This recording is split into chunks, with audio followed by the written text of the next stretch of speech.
தீராத கட்டிகள், வேனல் கட்டி, கொழுப்பு கட்டி, ஆறாத குழி புண்கள், ரத்த புண்கள்.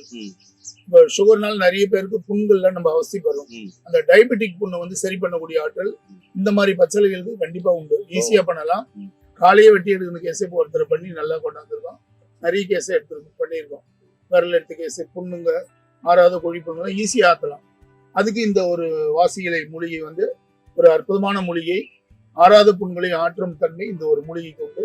இப்ப இந்த இலையினுடைய காய்கள் பாத்தீங்கன்னாக்கா வீச்சருவா மாதிரி இருக்கும். முனையை பாருங்க, கத்தி மாதிரி கூறாவும் கிழிக்கிற மாதிரி அமைப்பு. வாசி இலைன்னு பேரு. முனையமரணிகளுக்கு வணக்கம். மூலிகை தென்றல் பாலையா வந்திருக்காரு. இவர் வந்தாவே கொஞ்சம் டிஃப்ரெண்டா சூப்பரா இருக்கும். ஒவ்வொரு மூலிகையும் பிச்சு பிச்சு பேசுவாரு. அப்படிப்பட்ட ஒரு மூலிகையை பேச போறாரு. அது என்ன இந்த வீடியோ பார்க்கலாம் வாங்க. ஐயா வணக்கம் ஐயா, எப்படியா இருக்கீங்க? நீங்க வந்தாவே எனக்கு ஒரு குதூகலம் ஆயிடும். ஐயா இது என்ன மூலிகைங்கய்யா? இதை பத்தி பேச போறோம். நீங்க இது என்ன மூலிகை? இது வந்து வாசி இலைன்னு பேருங்கய்யா. வாசி இலை. இதெல்லாம் வந்து பதிவுகள் இல்லாத சித்தற்பாடல்கள் எல்லாம் கிடையாது. சித்தற்பாடலும் இல்ல. இது வந்து ஒரு அனுபவ மூலிகை. ஓகே. இது எப்படின்னா எனக்கு எப்படி இந்த மூலிகையை அறிமுகப்படுத்தினா, எங்க அப்பாவுடைய ஆறாத குழி புண்ணை வந்து ஒரு தாத்தா காமிச்சு இந்த புண்ணை வந்து இந்த இலைய அரைச்சு மஞ்சள் பூங்கற்பத்தோட போடுன்னு சொல்லி இந்த இலைய வந்து மேல் பூச்சா கட்டி வந்து ஆறாத குழி புண்ணு ஆரிச்சுங்கய்யா. இதனுடைய காய்கள் பாத்தீங்கன்னா வீச்சு வருவா மாதிரி இருக்கும். இதுக்கு பாருங்க, வீச்சு வருவா மாதிரி இருக்கும். கத்தி இப்படி முனையில கேற மாதிரி இருக்கும் பாருங்க. அதனாலதான் வாசி இலைன்ட்டு பேருங்க. இப்ப இந்த இலையினுடைய காய்கள் பாத்தீங்கன்னாக்கா வீச்சருவா மாதிரி இருக்கும். முனையை பாருங்க, கத்தி மாதிரி கூறாவும் கிழிக்கிற மாதிரி அமைப்பு. அதனாலதான் வாசி இலைன்னு பேரு. வீச்சருவா எப்படி இருக்கோ அதே மாதிரி பாருங்க.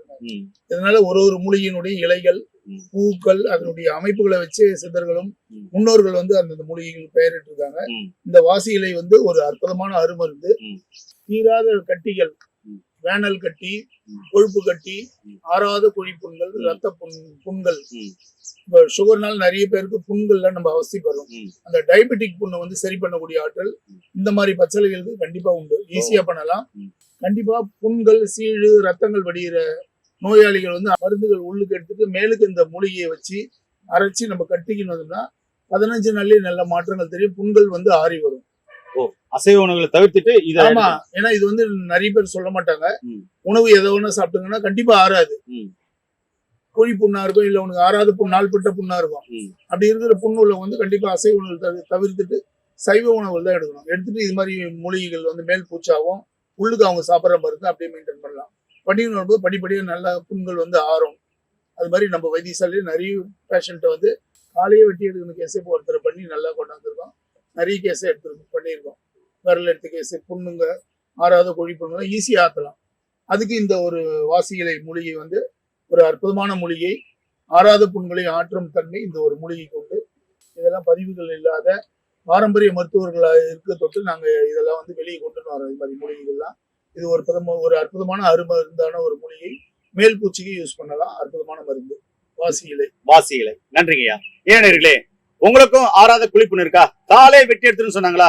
கவலைப்பட வேண்டாம். சித்த மருத்துவத்துல இதுக்கான தீர்வுகள் நிறைய இருக்கு. சரிங்களா? அதே மாதிரி ஆறாத புண் இல்ல கொழுப்பு கட்டி எதுவா இருந்தாலும் சரி பண்ணக்கூடிய அற்புதமான மூலிகையை பத்தி இன்னைக்கு ஐயா சொல்லியிருக்காரு. கண்டிப்பா இது மாதிரியான மூலிகைகளை தெரிந்து கொள்ள, இது மாதிரி மூலிகையை பற்றி தெரிந்து கொள்ள ஐயாவை தொடர்பு கொள்ளுங்க.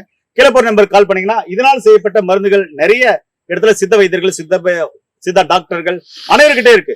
வாங்கி கண்டிப்பா பயன்படுத்துங்க. சுயமா எந்த மருந்தும் நீங்க கண்டிப்பா எடுத்துட வேண்டாம். மீண்டும் இன்னொரு அருமையான பதிவு சந்திக்கலாம். நன்றி, வணக்கம். வணக்கம் ஐயா.